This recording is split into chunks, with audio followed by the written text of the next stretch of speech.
Imagine taking someone's seat on a crowded plane, only to discover that the man you dismissed didn't just belong there but actually owned the entire airline. Airports bring out every side of people: their impatience, their stress, their entitlement, and sometimes their very worst behavior.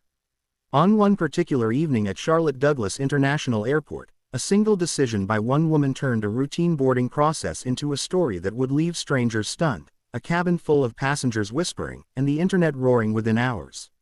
It began with Colleen Strafford, a 49-year-old consultant from Dallas. She was tired, irritated, and ready to be home.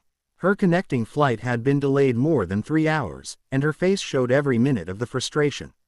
When boarding for first class was finally called, Colleen marched forward with the look of someone ready to claim a small victory.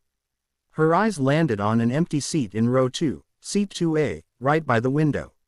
Without hesitation she slid into it, draping her leather jacket over the armrest as though staking a claim to territory. A sigh of relief escaped her, the sound of someone who believes they've secured exactly what they deserve. She hadn't bothered to check her boarding pass again, and only moments later, the seat's rightful owner appeared. Jordan Kincaid, 38 years old, walked down the aisle with a calm, deliberate stride.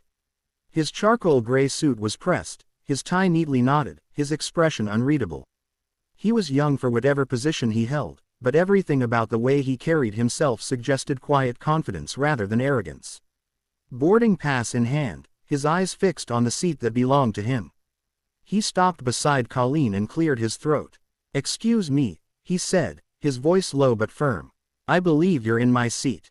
This is 2A." Colleen barely glanced at him. She offered the kind of half-smile people wear when they consider themselves above correction. "I'm sure you've made a mistake," she said, waving a hand as if brushing away an inconvenience. "Check your ticket again." A hush spread through the nearby rows. A middle-aged man in 3B leaned forward, pretending to read his magazine while listening intently. A college student across the aisle paused her music to catch every word. Even the flight attendant, mid-greeting to other passengers, glanced toward the tension building in row 2. Jordan didn't argue. He simply held out his boarding pass. "It says 2A right here." The attendant stepped closer, examined the ticket, and confirmed gently to Colleen, "Yes, ma'am, this is Mr. Kincaid's assigned seat." Colleen's lips tightened. She pulled her jacket closer and refused to move. "Well, I'm already here," she said, her tone mixing annoyance with false authority. "Can't he just sit somewhere else?" Gasps and whispers rippled through the cabin. People exchanged glances, eyebrows raised. Someone muttered, "Unbelievable." Jordan's eyes didn't waver. If anything, his calm made the moment feel sharper, as though he had weathered situations like this before. He didn't raise his voice or make a scene. He simply waited. The attendant shifted uncomfortably. "Ma'am, we'll need you to take your assigned seat. This is a full flight." Colleen sighed loudly enough for the whole row to hear. "Figures," she muttered, not even looking at him. Always trying to push boundaries. That single sentence hung in the air like smoke. The student across the aisle looked up sharply. The man in 3B shook his head. Someone farther back whispered, "Did she really just say that?" Jordan heard it too. His jaw tightened for the briefest instant before his composure returned, and he adjusted his cufflinks as if resetting himself. "I'd like to speak with the captain," he said evenly, not in anger, but with a quiet authority that even caught the flight attendant off guard. Passengers began shifting in their seats. Phones appeared, subtle but unmistakable, recording what had clearly become more than a seating dispute. Everyone sensed this was no longer about a chair in row 2. It was about something much bigger, and no one could have predicted the shock still to come. The atmosphere in the cabin grew heavier. People weren't boarding anymore, they were watching. A small circle of tension had gathered around row 2, with Jordan Kincaid and Colleen Strafford at its center, two strangers locked in a standoff over respect that neither had expected when they arrived at the airport that evening. The attendant tried again, her smile straining. "Ma'am, please, I need you to move to your assigned seat so we can continue boarding." Colleen leaned back in 2A, arms crossed like a child refusing to surrender a toy. "This is ridiculous," she said, loud enough for half the cabin. "I've been traveling all day. I just want to get home. Why can't he take another seat?" Jordan remained composed, but his silence spoke louder than her protests. He stood tall, boarding pass still in hand, never raising his voice. Passengers studied him, his calm demeanor, his sharp suit, his quiet refusal to be dismissed. Finally he spoke. "With all due respect, this is my assigned seat. I'm not asking for special treatment, just the seat I purchased." Colleen let out something between a laugh and a scoff. "Purchased? Right," she muttered. "You know what? Fine. Let's see what the captain thinks of this." Her sarcasm backfired immediately. The attendant nodded, visibly relieved, and hurried off to notify the captain. The murmurs grew louder. A man a few rows back leaned toward his neighbor. "You hear what she said to him?" His neighbor gave a slow nod, eyes locked on the confrontation. A young woman whispered, "This is going to end up online." Jordan adjusted his tie and finally looked directly at Colleen. "You didn't even check my ticket before deciding I was in the wrong," he said softly. Colleen rolled her eyes, shifting in her seat but refusing to stand. "You're making this a bigger deal than it needs to be. You could have just sat somewhere else and saved everyone the trouble." The words hung there. Everyone understood by now that this wasn't just about a seat. It was about being told, in front of dozens of strangers, that you didn't belong somewhere you clearly did. Minutes later, the captain arrived, a tall man with silver hair and a steady, authoritative walk that immediately settled the cabin. But when he reached Jordan, his professional bearing softened into something warmer. "Mr. Kincaid," he said, extending his hand with a genuine smile. "Good to see you again. How are you this evening?" A collective gasp rippled through the plane. Phones tilted higher, eyes widened. This was not how a captain greeted an ordinary passenger, not even a frequent flyer. Jordan shook his hand firmly. "Doing well, thank you.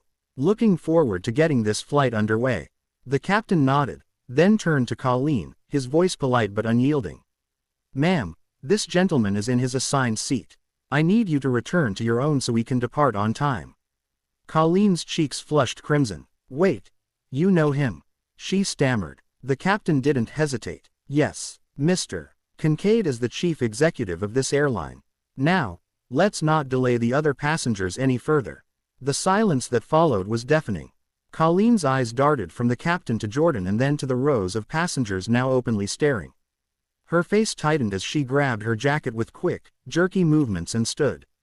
Squeezing past him, she muttered just loud enough for him to hear, "Well, good for you." Jordan didn't flinch. He simply stepped aside and slid into 2A, as calm as ever. The captain gave him a respectful nod before returning to the cockpit, leaving the cabin to absorb what it had just witnessed. Whispers darted through the rows like sparks. "He's the CEO. He looks so young," one woman murmured to her husband. Another passenger began typing furiously on his phone. Colleen sank into her actual seat, staring out the window, her earlier defiance replaced by quiet humiliation. Jordan leaned back and closed his eyes briefly. He didn't gloat, didn't acknowledge the stares. His silence said everything.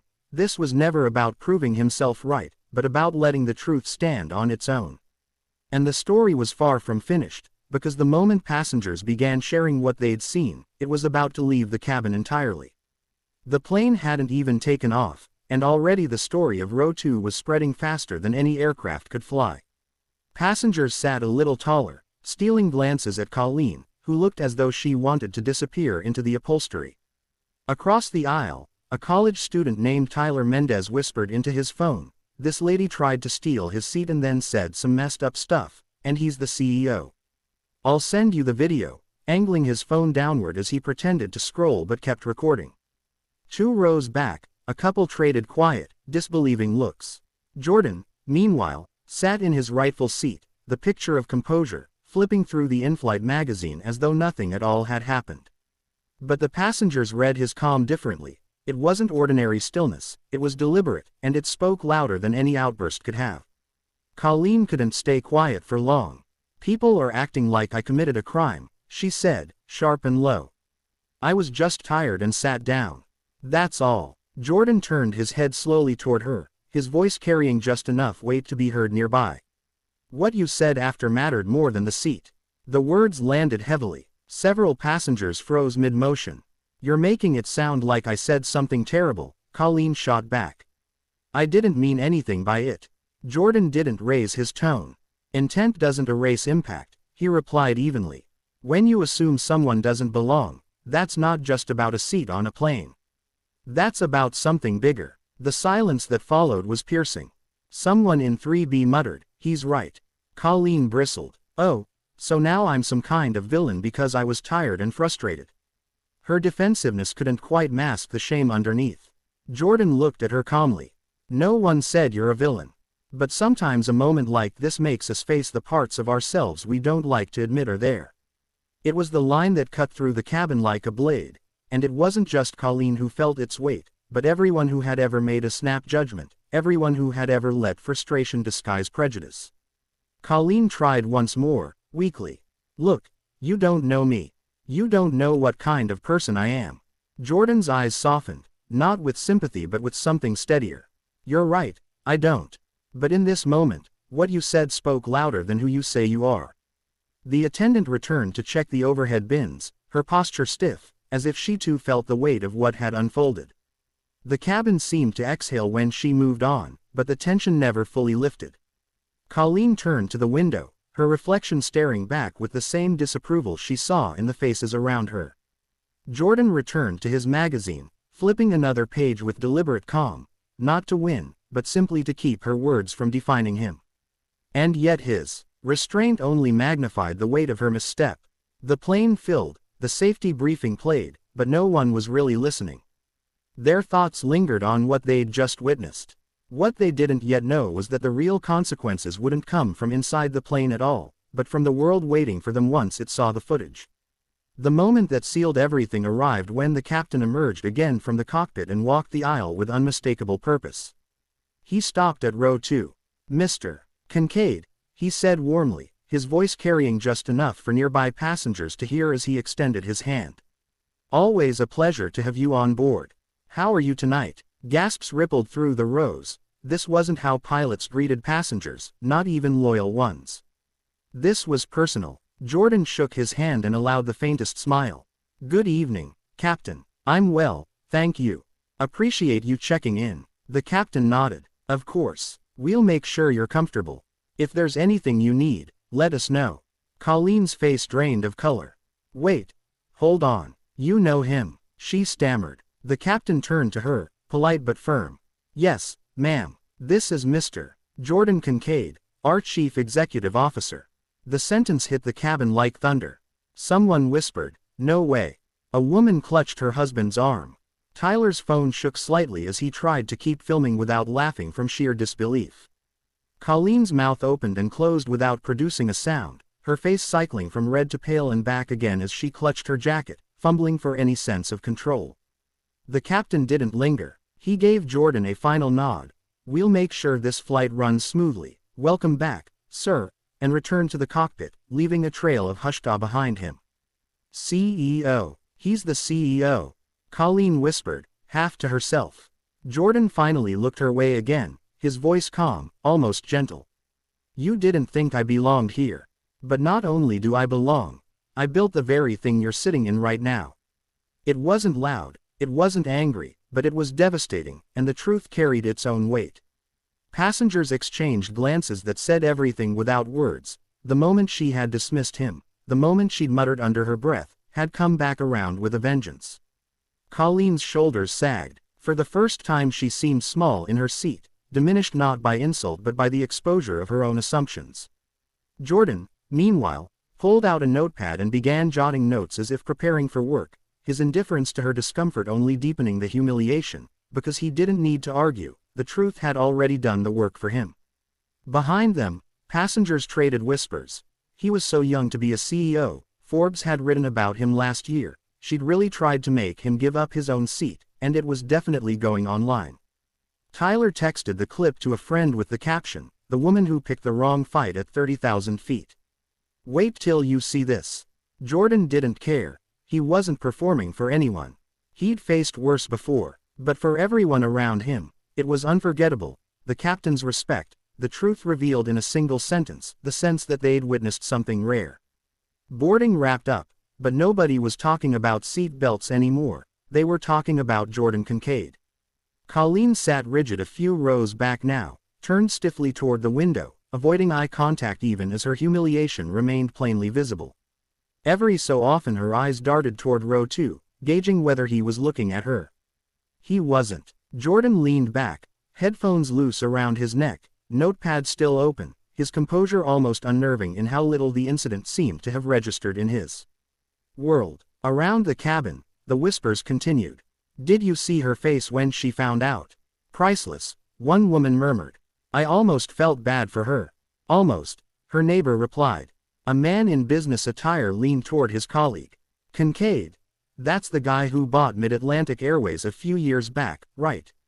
Youngest airline CEO in the country." His colleague let out a low whistle. "And she told him to sit somewhere else. Unreal." Phones flew beneath armrests, text spreading the story before the plane had even left the gate. Sensing the stares, Jordan finally slipped off his headphones and spoke, his voice measured, almost reflective. "Everyone here just wants to get home. That includes me. I'd appreciate it if we could let the matter rest and have a peaceful flight." It wasn't a demand, just a quiet reminder, and it worked, for a moment. But Colleen's pride still smoldered, and she leaned forward to call out toward him. "You think you're better than everyone just because you run this place?" Heads turned again. The flight attendants exchanged nervous glances, unsure whether to step in. Jordan looked back over his shoulder, steady as ever.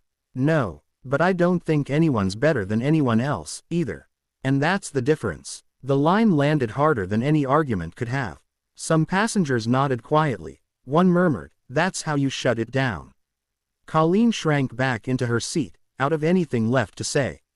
Every attempt to reclaim her pride had only exposed her further. As the plane taxied toward the runway, the mood in the cabin shifted from tension into something closer to reflection. Some passengers felt uneasy about how quickly they'd believed Colleen's authority at first glance. Others admired the restraint Jordan had shown, the way he'd let dignity do the talking instead of anger. A flight attendant crouched beside his seat. "Sir, I just wanted to apologize for the trouble earlier," she said quietly. Jordan smiled. "Not necessary. You handled it professionally. These things happen." Relief crossed her face as she thanked him and moved on. That was the contrast the whole cabin had felt. Where Colleen tried to exert control through dismissal and assumption, Jordan exerted it through grace and composure, and everyone had noticed. For the rest of the flight Colleen stayed silent, eyes fixed on the darkened window, while Jordan returned to his notepad, quietly working through ideas no one else could see. He had closed the book on the confrontation long before the plane left the ground. The passengers hadn't. They knew the story wouldn't stay locked inside that aircraft. They just didn't yet realize how quickly the footage, the whispers, and every detail would spread once it reached the world outside. By the time the plane landed in Dallas, Row 2 had become more than a memory, it had become content. Phone screens glowed throughout the cabin even before the wheels touched down, clips trimmed, captions written, hashtags added. Tyler Mendez uploaded his video within minutes of landing, captioned bluntly, "Woman takes man's seat in first class, finds out he owns the airline." 15 seconds long, shaky but clear, it showed Colleen insisting Jordan sit elsewhere and the captain's respectful handshake that followed. By the time Tyler reached baggage claim, the clip had thousands of likes. By the time he got into his rideshare, it had climbed past 100,000 views. Local news picked it up first. Airline CEO faces seat showdown with passenger, and by morning, national broadcasts had framed it not as an awkward in-flight spat but as a story about assumption, bias, and public humiliation. Social media had its predictable field day. Comments piled up beneath the video. Disbelief at her audacity, reminders that you never know who you're talking to, praise for his calm response, imagined horror at being in her position. Memes appeared before sunrise. Screenshots of Colleen's shocked face paired with captions like, "When you realize the man you dismissed signs your pilot's paycheck," and, "She thought he didn't belong in 2A. Turns out he owns row 1 through 40. Jordan Kincaid's name trended by breakfast, with people sharing articles about his rise in the aviation industry, how he'd taken over Mid-Atlantic Airways at 34 and turned it into one of the fastest-growing regional carriers in the country. The story had shifted from a viral embarrassment into something closer to a testament to his success and the grace with which he'd absorbed an insult that could easily have turned uglier.